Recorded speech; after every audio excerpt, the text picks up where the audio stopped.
Get as close as you can and then just park anywhere, Salvador was saying, letting go of my shoulder and jumping to his feet. Then just run. Go get it. Don't let anyone stop you. I'll take care of the cop. I nodded numbly. Be careful, I said. What do you mean? I mean, be careful. That cop doesn't know you. He thinks we're crazy, dangerous criminals maybe. Just keep your hands up and be careful. Yeah, okay, I'll be careful. There was a moment when I was almost paralyzed by all the madness I'd gotten myself into. A moment when I almost just kept driving, almost just cruised right by that torn up park. It all just seemed like too much. I guess sometimes life does seem like too much, especially during the big moments. But usually you can dig inside yourself and find out what you need. You can find what you need to grow into those big moments and make them yours. I saw my spot, a smashed down patch of dirt that had once been grass, just past a tore up strip of gravel that had once been a sidewalk. Here we go, I said, and I turned the wheel. We cut across the left lane of the road and bounced over the gravel and then came to a dusty skidding stop in the patch of dirt. Workers were pointing and shouting, and I saw one jogging over towards us. The siren got louder and pulled up right behind us. Go, Salvador shouted. I didn't need him to tell me, but it helped. I didn't even kill the engine. I just yanked on the parking brake, scoop diving off onto the seat I jumped out of, jerked the door open, and bolted down the stairs. And I hit the ground running. There was a little plastic orange construction zone fence, but I jumped it no problem and sprinted through the work site toward the back corner of the park I'd traveled thousands of miles to get to. This did not seem to be a popular move among the dudes working at the site. The kind of vague shouting and pointing turned into some pretty specific shouting and pointing once I cleared that little fence. Behind me, I heard some yelling, and that sounded sort of police-ish, and risked a quick look over my shoulder. Sure enough, there was the cop car parked all sideways behind Yeager, and there was the cop walking with all sorts of angry, uptight body language towards Salvador, who was walking back towards the cop with both hands up high in the air. The cop didn't have his gun out, thank the Lord, but he did have one hand down on its grip sticking out of his holster. I couldn't hear his words, but I could tell that Salvador was talking and that he was angling himself to stand between the cop and me. God bless that boy.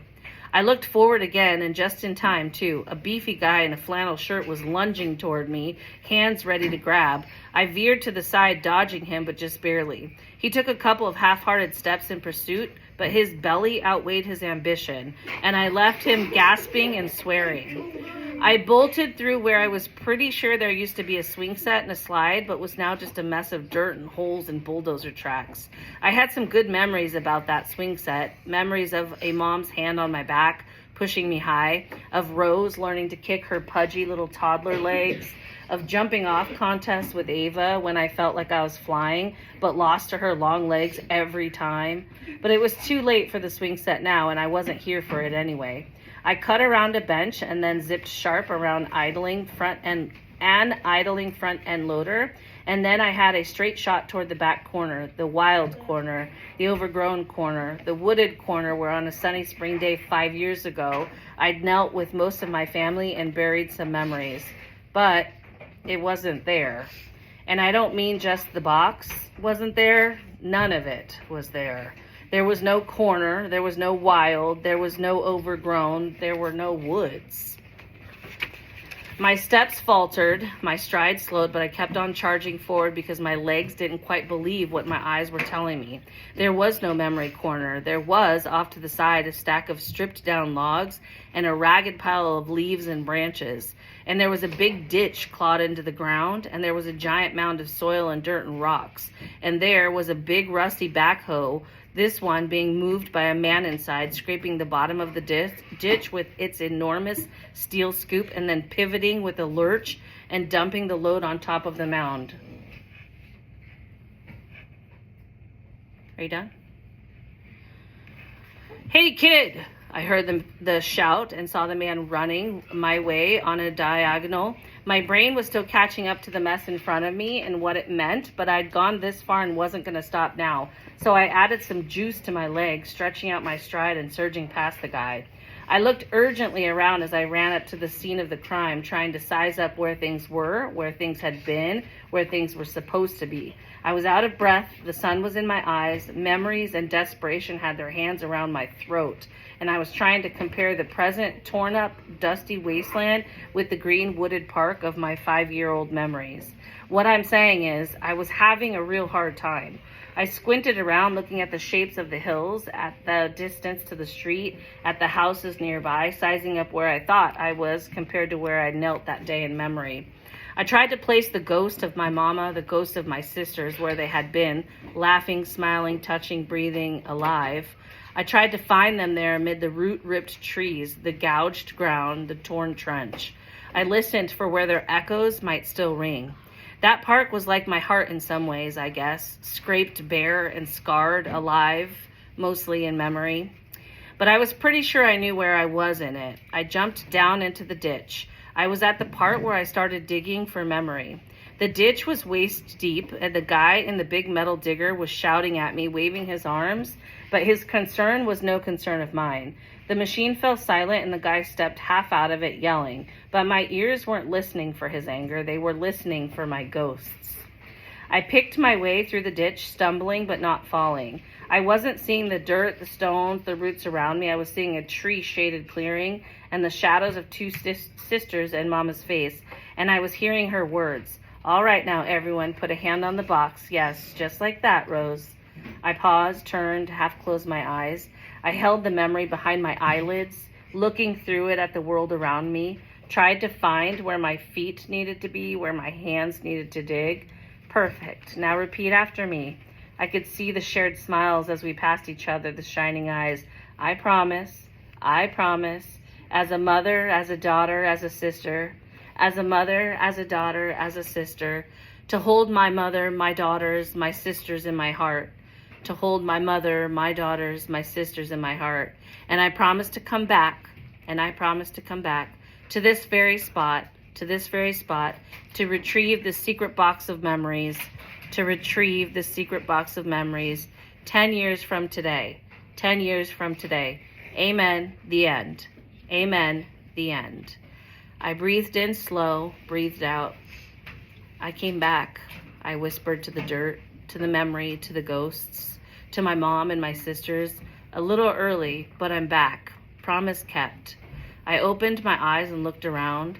So where are you? And there was no answer, and I almost had expected one. Come on, Coyote, ghosts aren't real. Memories don't talk. It was just me standing in the dirt alone. A gust of wind blew, spitting dust into my eyes. It brought with it the yells of men, the sounds of the park being ripped out, the noise of the world going on with its business, and it almost blew those memories away. I felt them tugging loose from my heart's fingers like feathers. But no, heck no, absolutely freaking not. A promise is a promise, and I'm the kind that keeps them. The rest of the memory played, us lowering the little box into the hole we dug with a little spade, there between the roots, covering it up with dirt, then a big rock, then some leaves, hiding our memories with care so they wouldn't be stolen. Rose screwing up her face up at my mom and asking, but what if we can't find it, Mama? And my mom putting on her playful, serious face and answering, oh, don't worry, we'll remember where it is. And me nodding and smiling and saying, I'll remember. And Mom winking at me, bending down to kiss my forehead while we wiped her dirty hands on her jeans. There, see? Ella will find it. Ella will remember. I rubbed the dust from my eyes and clenched my jaw, looked up the trench I was standing in, looked down it the other way. Ella will remember. I took 3 steps farther along and 2 more. Ella will remember. Stopped. My feet in the dirt, my eyes looking up, looking for the memories of trees, finding them. Here, I whispered. Ella will remember. I was there. I was in the memory place. I was on the ground in that place between the trees, the place where sisters knelt with their mom and buried that treasure. But I was standing in a ditch that came up to my waist. We hadn't buried the box that deep, not even close. The hole hadn't even been knee deep, scratched out clumsily by kid muscles wielding a little spade. It had already been dug up.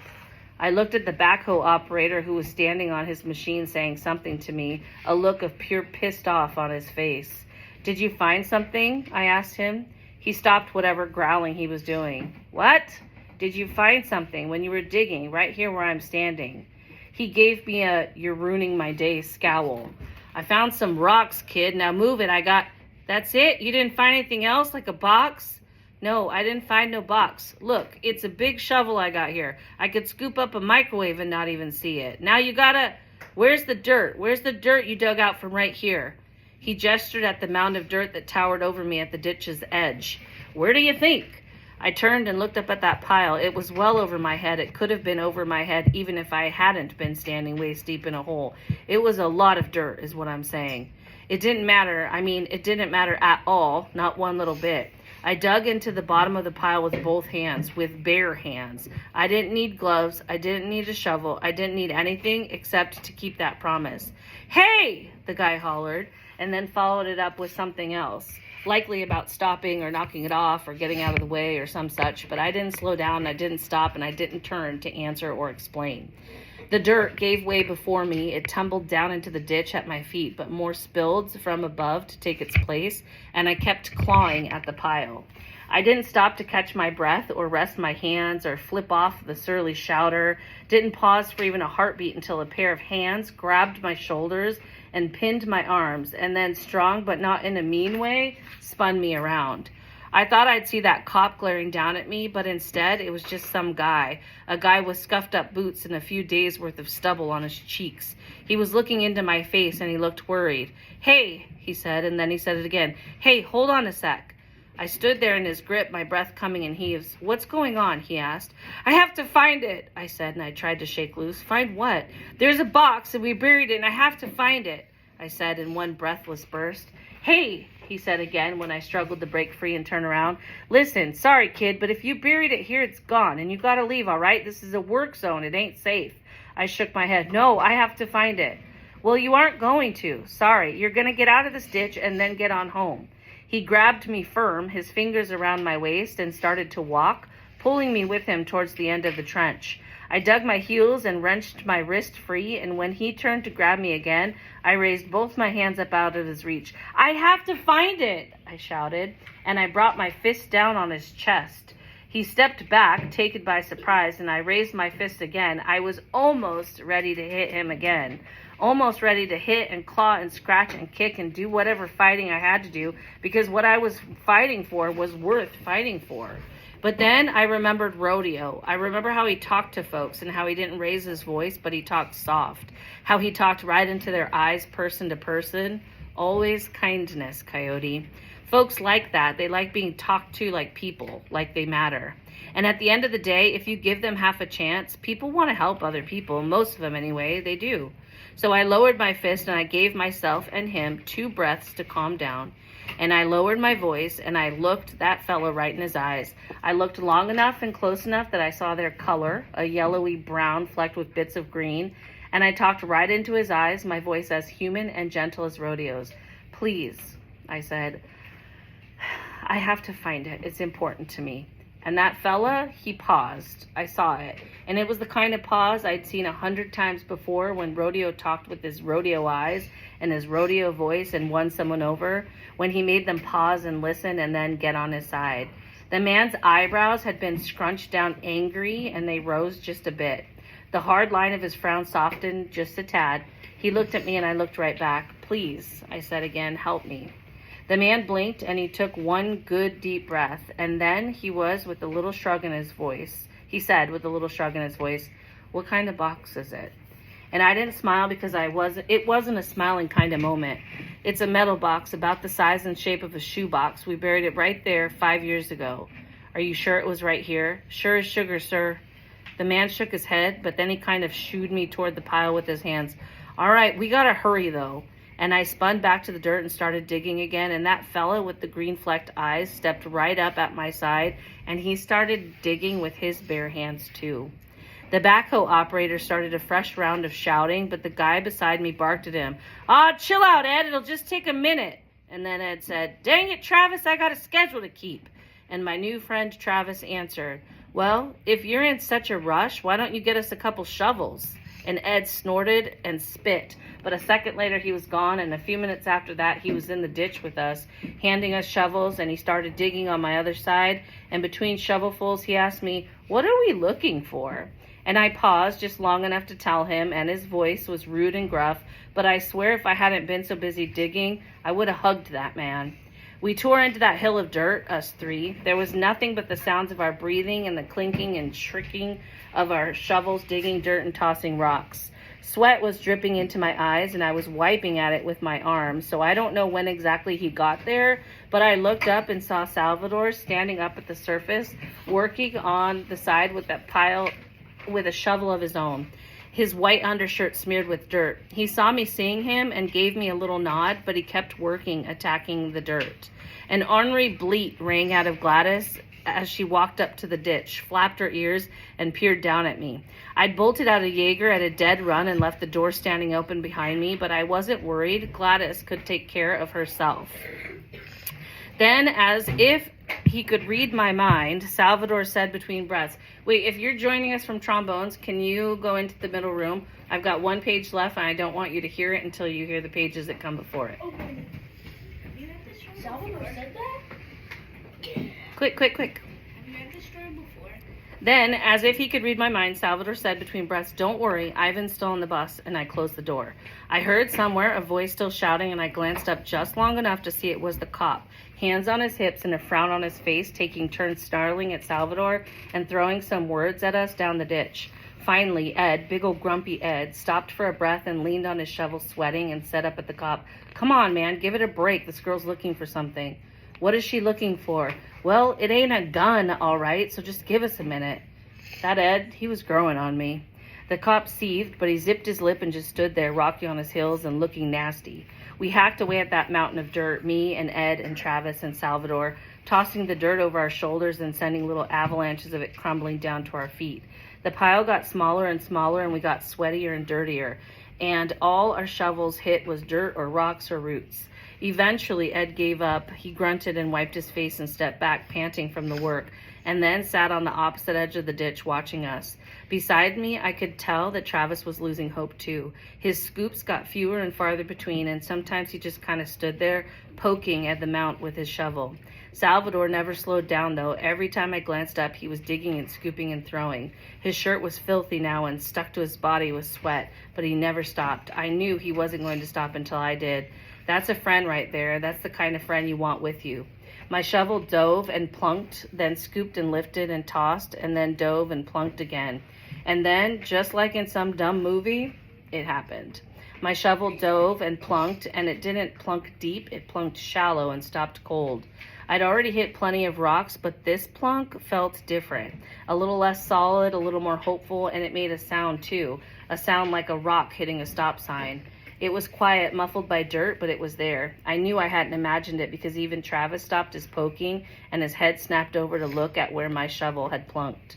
I scraped the shovel nose back, but the dirt above came cascading down so quick that I couldn't see anything, and I stabbed with the shovel 1, 2, 3 more times, and each time I carved a little more dirt away, and each time it made that little sound, and each time that sound was a little louder.